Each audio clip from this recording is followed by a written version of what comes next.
Okay, so in our previous video had a bit of a look around the brew process and the brew room and our units, and talked a little bit about our hops and our malts and water and etc, etc.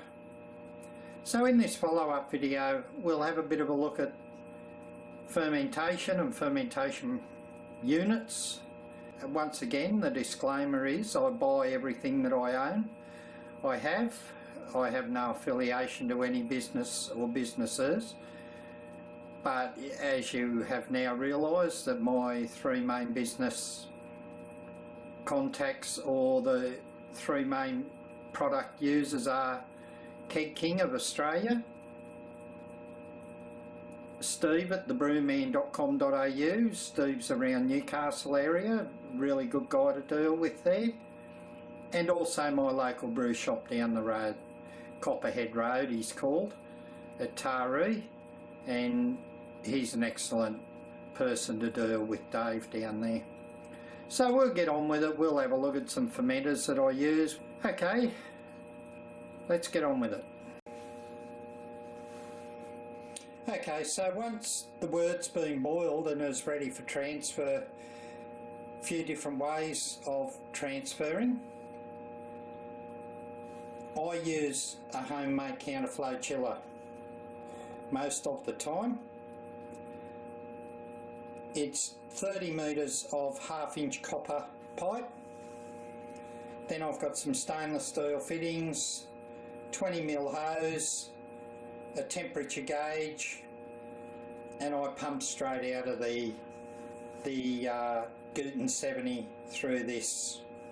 Cools the wort down. I normally get, well, this time of year I get it down to 20, which is pitching, so it's easy. So this is homemade. It was quite simple to make. I just went on a good old YouTube, and as you can see, she's a bit rough.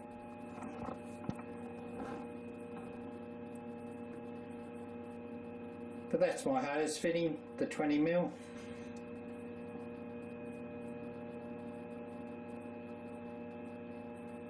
That's the gauge. It's fairly accurate. So that's what I normally use. When you buy these systems, they come with an immersion chiller.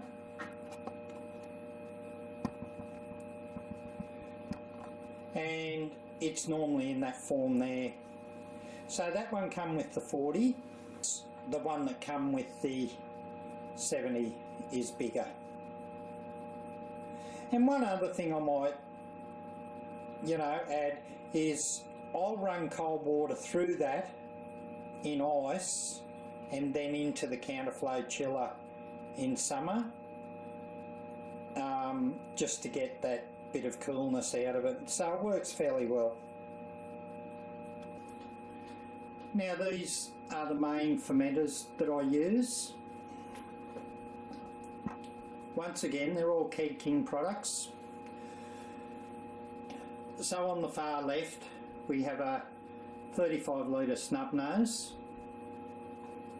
In the middle we have a G3, and it has a collection bottle down the bottom.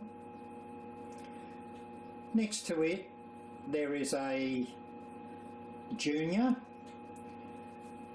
and at the very end we have a 20, I think it's 30 litre stainless steel unit, which I have two of.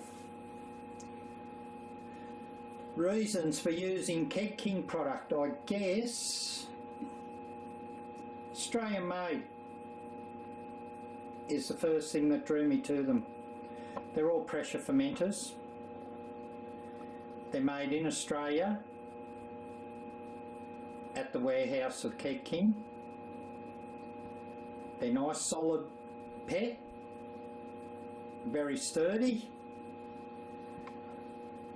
well made, and they hold pressure well.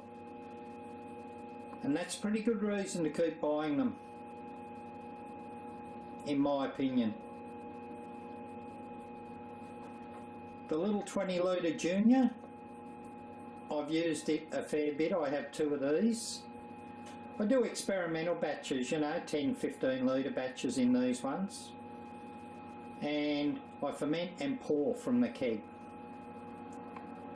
And they've been really good for that purpose. Stainless steel one on the end. They look pretty, so I bought one. Then I used it and it done a great job, so I bought another one. So I have 2 of them. They don't ferment under pressure. They're not pressure fermenters, but you can remove yeast and trub out that bottom pipe. So they're the old-fashioned ones. You just have the lid on and it lets the gases out as it gets going. Keep them clean. They do a good job. I've got one there. I'll show you. It's under fermentation at the moment with a brew, and I mainly use them for my darker beers, ambers, and beers that I don't want under pressure. The others, I have cooling coils in the G3 lid, but that lid will also fit my snub nose. So the other fermenters, and I've had them for a fair while now, and they still hold pressure.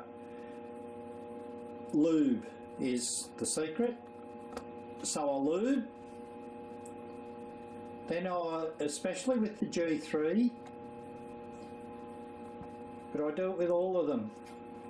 With the G3, lube them up, put them together, put about 10-15 psi into them, and if you're using the bottom collection bottle in the G3, you'll find that you'll get about a 1/2 to 1 turn of the bottom lock nuts. That one there at the moment, I haven't got any pressure in it, but it held pressure for over 7 weeks. It held 10 psi. I like to keep them stored with pressure in them, but always sanitise heavily before I use. So I will show you the 60 litre one. 60 litre unit is currently doing a fermentation. It's 12 days in. I leave my beers in the fermenters I try to leave them there for 14 days. That was dry hop yesterday. So today I'll start the cold crash. So that's what's on top, that's hops. You can just see my Tilt Pro in there. And we'll start the cold crash that today. And then there's our spunding valve. Again, this valve is a Keg King product.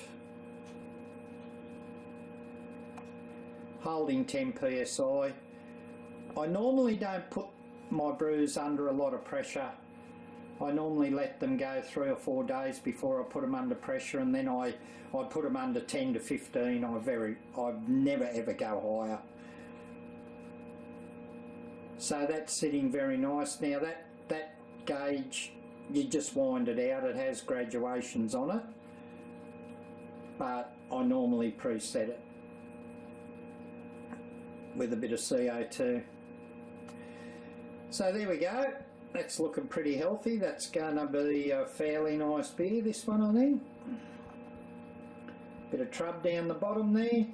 Michigan yeast, so Bluestone yeast again from Keg King, a Bluestone liquid yeast, Australian yeast from Victoria. And this is the 2nd generation of it. I milked it out of the first brew, and then I put it in this one, and it's going really well. I have another fermentation going at the moment, and I'll give you a look at that. For my controlled fermentations, I use the Inkbird temperature controllers. I buy them off eBay. That one there is the Inkbird wireless, and it works really well. It works off your network, and you can be anywhere and you can drop the temperature, increase the temperature, and again they're not that dear. 30-40 bucks will normally buy you something like that. So Inkbird temperature control, I've had no problems with them. Cheers. Fermentation I've got going here is an ESB, and I'm pretty happy with it. It's about 10 days in, and it's been stable at 1.0 at 1.010 for about 4 days. No dry hop, of course. So the unit is quite interesting. Ked King now sell these as the Fermenter Kings, I believe. This is a prototype. What happened, my fridge failed that I used for fermentation, and I knew these were in the wind just from reading bits and pieces and looking at things on the Ked King website.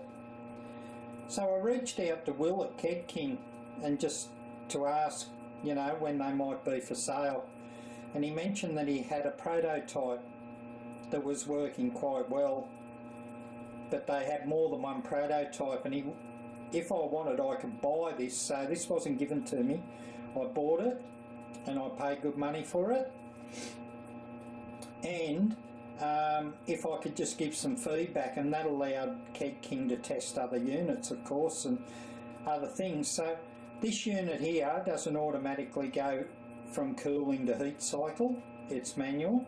So at the moment I have it on a heat cycle. It's winter here, of course, in Taru. We're having, you know, pretty cool nights, under 10. So the unit shows 22 degrees. It's actually 2 degrees out. That probe, it's actually 20 degrees. And it's quite simple. It just runs 2 lines with disconnects, one in, one out. Through the cooling coil, I've got a stainless steel. It's in a stainless steel fermenter. So it's through the cooling coils. So the stainless steel fermenter has its own jacket, and then I've got it wrapped in a 35 litre jacket, not fully done up, of course, because I can't get the zipper fully done up, but it keeps it beautiful in there. Then we have our temperature gauge in the unit.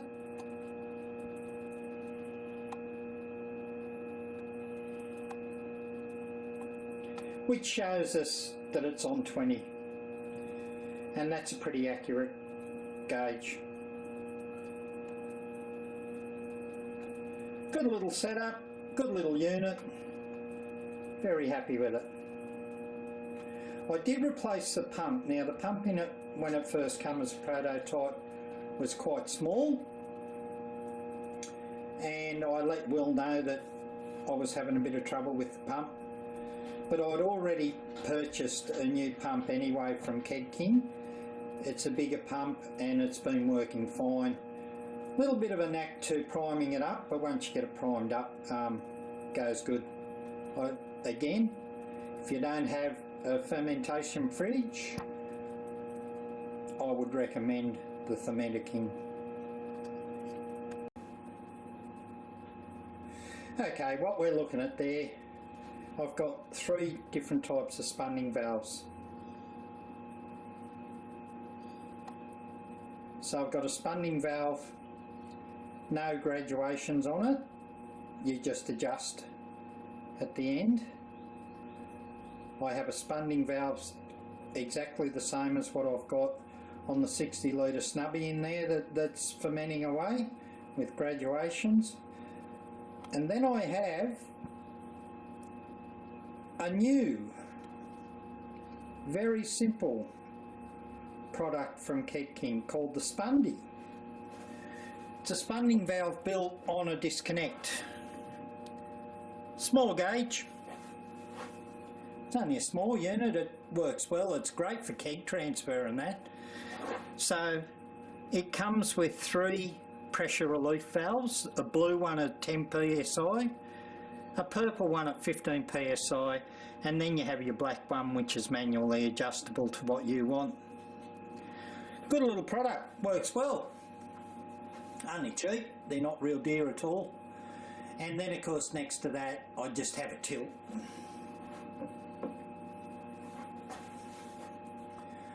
The tilt is used in all brews,